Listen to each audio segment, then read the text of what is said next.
Terdapat banyak ayat Alkitab yang sering disalahartikan apabila tafsiran pribadi menutupi konteks Alkitabiah yang lebih luas. Suatu tafsiran yang cetek biasa berlaku termasuklah mengabaikan pandangan budaya dan sejarah serta konteks di mana ayat itu dinyatakan.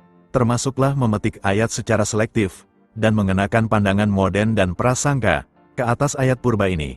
Salah satu kepercayaan yang semakin mendapat penerimaan meluas ialah mengenai apa yang disebutkan sebagai pengangkatan rahasia, atau secret rapture, satu kepercayaan yang mengatakan bahwa Yesus akan datang secara senyap-senyap diam-diam dan mengambil atau mengangkat orang yang setia ke surga sementara dunia lain tidak sedarkannya. Ayat manakah yang mereka ambil sebagai menyokong gagasan seperti ini dan apakah sebenarnya yang dimaksudkan oleh ayat tersebut?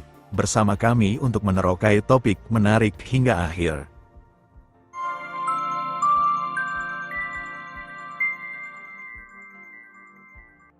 Halo semua, selamat datang kembali ke channel Wahyu Pengharapan. Saya Lesaya Serudim dan kita bertemu lagi melalui segmen Ada Tertulis. Hari ini kita akan menyelidiki satu teks yang terdapat di dalam Lukas 17 ayat 34 hingga 36 yang telah disalahartikan oleh sesetengah orang sebagai menyokong doktrin pengangkatan rahasia atau secret rapture yang mengatakan bahwa orang percaya akan dibawa ke surga secara rahasia.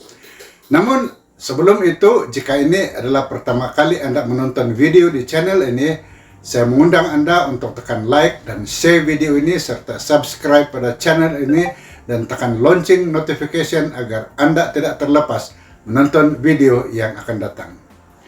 Dan sekarang mari kita selami topik ini untuk kali ini.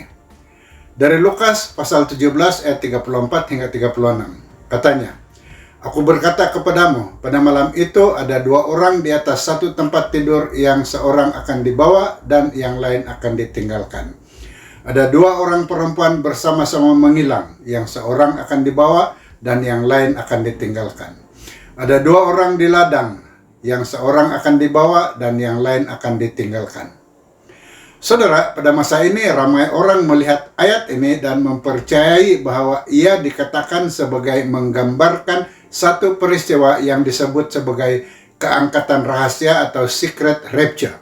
Satu peristiwa tersembunyi di mana Yesus datang kembali dengan diam-diam untuk mengambil dan mengangkat pengikutnya yang setia, sementara dunia yang lain tidak menyadarinya.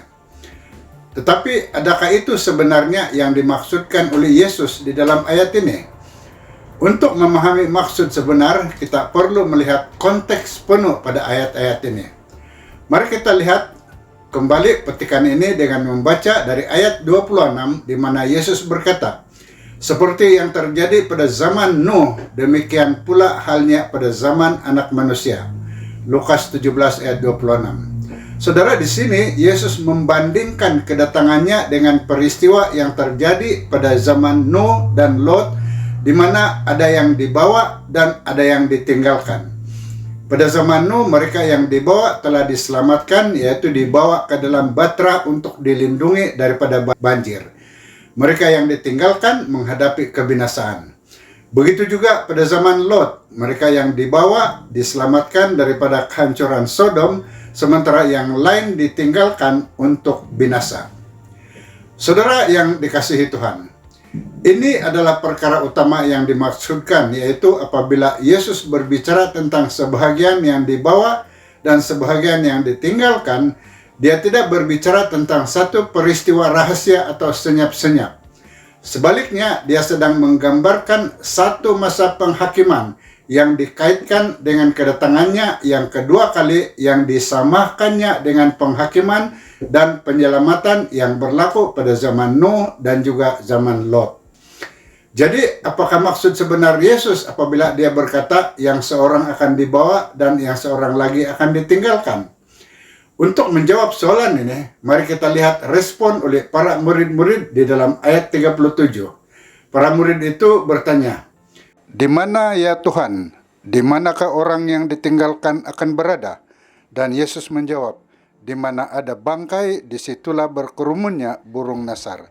Lukas 17 ayat 37. Saudara, ini adalah bahagian yang sangat penting di dalam message ini.